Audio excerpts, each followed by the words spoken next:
औज़ुबिल्लाहिमिनश्शैतानिर्रजीम बिस्मिल्लाहिर्रहमानिर्रहीम। हमारा आज का टॉपिक है how to set table column width and table row height in MS word.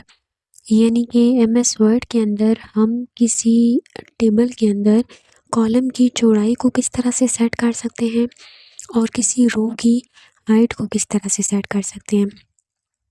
ये समझने के लिए सबसे पहले जो है वो हम एक रैंडम टेबल ड्रॉ करेंगे। हम इंसर्ट पर क्लिक करेंगे, यहाँ से हम टेबल में आएंगे और फ्लो चार्ट के ज़रिए कोई भी हम एक जो है वो रैंडम टेबल ड्रॉ कर लेंगे।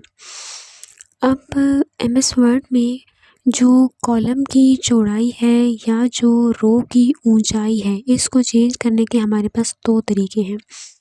एक तरीका जो है वो मैनुअल मेथड है और दूसरा जो है वो कस्टम मेथड है। मैनुअल मेथड में हम क्या करेंगे, अपने कर्सर को इस प्लस के निशान पर लेकर आएंगे। जैसे ही ये प्लस का निशान बनेगा, इसके ऊपर डबल क्लिक करेंगे। डबल क्लिक करने के साथ ही हमारा जो टेबल है ये सेलेक्ट हो जाएगा। उसके बाद अपने कर्सर को इस बॉक्स पर लाएंगे। जैसे ही इस बॉक्स पर लाएंगे तो हमारे पास ये एरो का निशान बन जाएगा। अब हमने लेफ़्ट क्लिक को दबा कर रखना है और फिर इसको ड्रैग कर लेना है जितना कि हम टेबल की जो साइज़ है उसको चेंज करना चाहते हैं। यानी अगर हम जो रो हाइट है उसको यहाँ तक रखना चाहते हैं तो इसको यहाँ तक ड्रैग कर लेंगे। अगर कॉलम की चौड़ाई को हम कम करना चाहते हैं तो इसको लेफ़्ट क्लिक को दबा कर रखेंगे और इसको ड्रैग करके हम कम भी कर सकते हैं। अगर मज़ीद कम करना चाहते हैं तो यहाँ पर लेफ़्ट क्लिक को दबा कर रखेंगे और हम इसको मज़ीद कम भी कर सकते हैं। इसी तरह अगर इसकी जो रो की हाइट है उसको हम मज़ीद चेंज करना चाहते हैं, अपने कर्सर को यहाँ पर लेकर आएंगे। जैसे ही ये एरो बनेगा, लेफ़्ट क्लिक पर दबा कर रखेंगे और इसको मज़ीद जो है वो ड्रैग करके हम रो की जो हाइट है उसको इंक्रीज़ भी कर सकते हैं। मतलब अपनी ज़रूरत के मुताबिक जो है वो हम मैनुअली इसको इस तरह चेंज भी कर सकते हैं। अब जो दूसरा तरीका है वो है कस्टम मेथड। इसको हम डिलीट कर लेते हैं। कस्टम मेथड के लिए हम एक और टेबल अपनी आसानी के लिए ड्रॉ करते हैं फ्लो चार्ट के ज़रिए से। लेट्स सपोज हमने ये एक टेबल ड्रॉ कर लिया। अब हम क्या करेंगे कि हम जो है वो इस टेबल को सिलेक्ट कर लेंगे। जैसे ही टेबल को सिलेक्ट करेंगे, क्या होगा कि हमारे सामने टेबल डिज़ाइन का जो टैब है ये ओपन हो जाएगा। हम यहाँ टेबल डिज़ाइन के साथ अगर आप देखें तो यहाँ पर लिखा हुआ है टेबल लेआउट। हम टेबल लेआउट के ऊपर क्लिक करेंगे। जैसे ही टेबल लेआउट पर क्लिक करेंगे, हमारे सामने इस तरह के जो रिबन्स हैं ये ओपन हो जाएंगे। अगर यहाँ पर देखें तो ये आपके सामने लिखा हुआ है सेल साइज़। सेल साइज़ में हमारे पास 3 ऑप्शन है। एक ऑप्शन है ऑटो फिट। इसके अलावा यहाँ पर ये आप देखें तो ये एरो इस तरह बना हुआ है। ये यानी वर्टिकल लाइन है। वर्टिकल लाइन का मतलब कि ये जो रोज़ हैं इनकी हाइट है और ये देखें ये हॉरिजॉन्टल लाइन है। हॉरिजॉन्टल लाइन का मतलब कि ये जो कॉलम्स हैं इनकी चौड़ाई है। तो यहाँ पॉइंट्स के ज़रिए से भी हम जो है ना इसका साइज़ चेंज कर सकते हैं। फॉर एग्ज़ाम्पल अगर हम रो की हाइट को बढ़ाना चाहें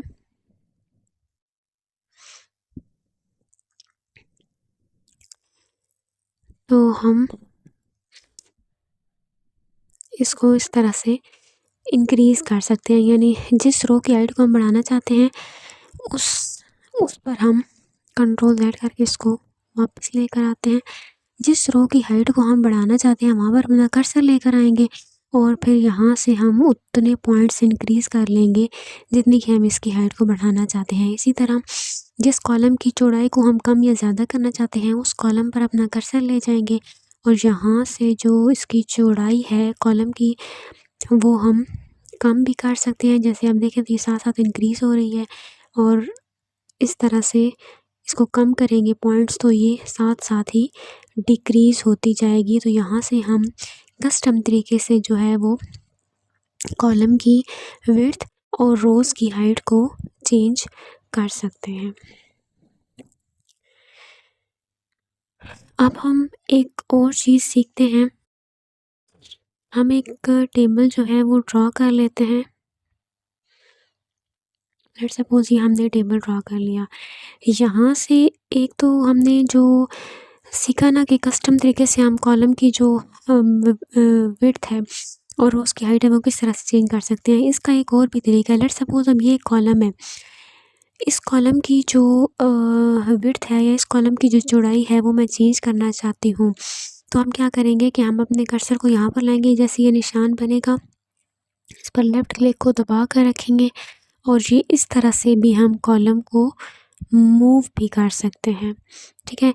इसी तरह अगर हम किसी रो की जो है चौड़ाई वो इंक्रीज़ करना चाहते हैं तो ये मतलब एक सिंगल रो की भी इस तरह से हम इंक्रीज़ कर सकते हैं।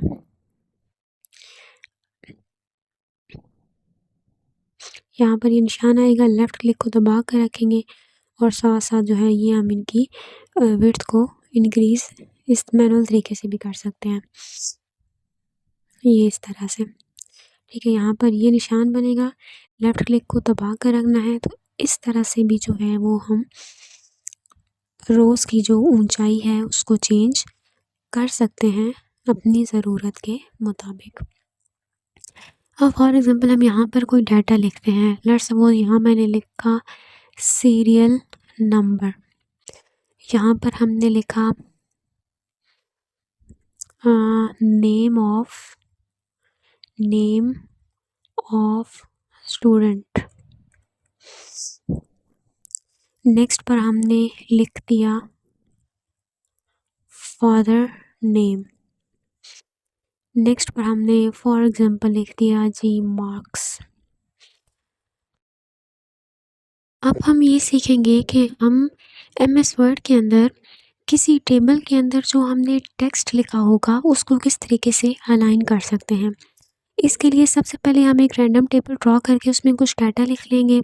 अब इस टेबल को हम यहाँ से इस प्लस के निशान पर डबल क्लिक करेंगे तो ये टेबल हमारा सिलेक्ट हो जाएगा। जब टेबल हमारा सिलेक्ट हो जाएगा तो हमारे सामने टेबल डिज़ाइन की जो टैब है ये ओपन हो जाएगी। इस टेबल डिज़ाइन के टैब के साथ अगर आप देखें तो आपको नज़र आ रहा है टेबल लेआउट। हम टेबल लेआउट पर क्लिक करेंगे। टेबल लेआउट पर आने के बाद अगर आप यहाँ पर देखें तो ये आपको रिबन नज़र आ रहा है अलाइनमेंट। इस अलाइनमेंट का मतलब है कि ये हमारे टेबल के अंदर जो टेक्स्ट लिखा हुआ है उसको अलाइन करेगा। अब यहाँ से हम अपनी मर्ज़ी के मुताबिक जो भी हम अपने टेक्स्ट को अलाइनमेंट देना चाहते हैं वो सिलेक्ट कर सकते हैं। फॉर एग्ज़ाम्पल ये है राइट अलाइनमेंट, ये है सेंटर अलाइनमेंट और ये है बॉटम अलाइनमेंट। यानी ये टॉप, यहाँ ये टेक्स्ट को टॉप पर लाएगा, ये सेंटर पर ले जाएगा और ये बॉटम पर ले आएगा। तो ये जो फर्स्ट वन है ये है टॉप राइट अलाइनमेंट। हम सब पर एक दफ़ा सेलेक्ट करके चेक करते हैं कि इसमें क्या चेंजिंग आती है। टॉप राइट अलाइनमेंट, यहाँ मैंने सेलेक्ट किया तो ये टेक्स्ट को इसके टॉप पर रखेगा और राइट अलाइनमेंट देगा। फिर ये है टॉप सेंटर, इस पर सेलेक्ट करेंगे तो ये टेक्स्ट को टॉप पर रखेगा और हमारे टेक्स्ट को सेंटर में ले आएगा। ये है टॉप लेफ़्ट, इसके ऊपर सेलेक्ट करेंगे तो ये टेक्स्ट को टॉप पर रखेगा मगर टेक्स्ट को टेबल के लेफ़्ट पर ले जाएगा। फिर हम इसके नीचे आते हैं तो ये है सेंटर लेफ़्ट, ये हमारे टेक्स्ट को सेंटर में ले आएगा लेकिन उसको लेफ़्ट पर रखेगा। उसके बाद नेक्स्ट है सेंटर और फिर सेंटर, ये हमारे टेक्स्ट को सेंटर पर रखेगा और सेंटर ही अलाइन भी करेगा। उसके बाद नेक्स्ट है सेंटर राइट, तो ये इस पर सेलेक्ट करेंगे तो हमारे टेक्स्ट को सेंटर पर तो होगा लेकिन राइट अलाइनमेंट देगा। फिर हम नीचे आते हैं तो ये है बॉटम लेफ़्ट, इस पर सेलेक्ट करेंगे तो ये हमारे टेक्स्ट को यहाँ बॉटम पर ले आएगा मगर उसको लेफ़्ट अलाइनमेंट देगा। ये है बॉटम सेंटर, टेक्स्ट को सेंटर पर रखेगा मगर बॉटम पर ले जाएगा। ये है बॉटम राइट, तो ये हमारे टेक्स्ट को बॉटम पर तो रखेगा मगर उसे राइट अलाइनमेंट देगा। तो ठीक है, यहाँ पर 6 मुख्तलिफ़ तरह की जो है ना ये हमारे पास अलाइनमेंट है। हम सेंटर पर फ़िलहाल सेलेक्ट कर लेते हैं। उसके बाद है टेक्स्ट डायरेक्शन, ये हमारे टेक्स्ट की डायरेक्शन को चेंज करेगा। अब हम इस पर जैसे ही टेक्स्ट डायरेक्शन पर क्लिक करेंगे अभी हमारी जो टेक्स्ट की डायरेक्शन है ये हॉरिजॉन्टल है, इसको 90 के एंगल पर मूव कराएगा। देखें टेक्स्ट डायरेक्शन पर क्लिक किया तो ये इसने इसकी डायरेक्शन को चेंज कर दिया, ये अपवर्ड से डाउनवर्ड की तरफ है। दोबारा इस पर टेक्स्ट डायरेक्शन पर क्लिक करें तो अब ये डाउन से अप की तरफ है। दोबारा टेक्स्ट डायरेक्शन पर क्लिक करें तो अब ये दोबारा इसको हॉरिजेंटल और ये मतलब इस तरह की अलाइनमेंट इसने इसको दे दिया। तो अभी हमने सीखा कि हम टेबल के अंदर अपने टेक्स्ट को मुख्तलिफ अलाइनमेंट किस तरह से दे सकते हैं और जो है अपने टेक्स्ट को टेबल के अंदर किस तरीके से हम रोटेट कर सकते हैं। तो आज के लेक्चर में हमने क्या सीखा? आज हमने सीखा कि हम टेबल के अंदर कॉलम की जो चौड़ाई है उसको किस तरह से चेंज कर सकते हैं, टेबल के अंदर जो रो की हाइट है उसको किस तरह से चेंज कर सकते हैं, टेबल के अंदर टेक्स्ट को हम अलाइन किस तरह से कर सकते हैं और टेबल के अंदर किसी भी लिखे हुए टेक्स्ट को हम रोटेट किस तरह से कर सकते हैं।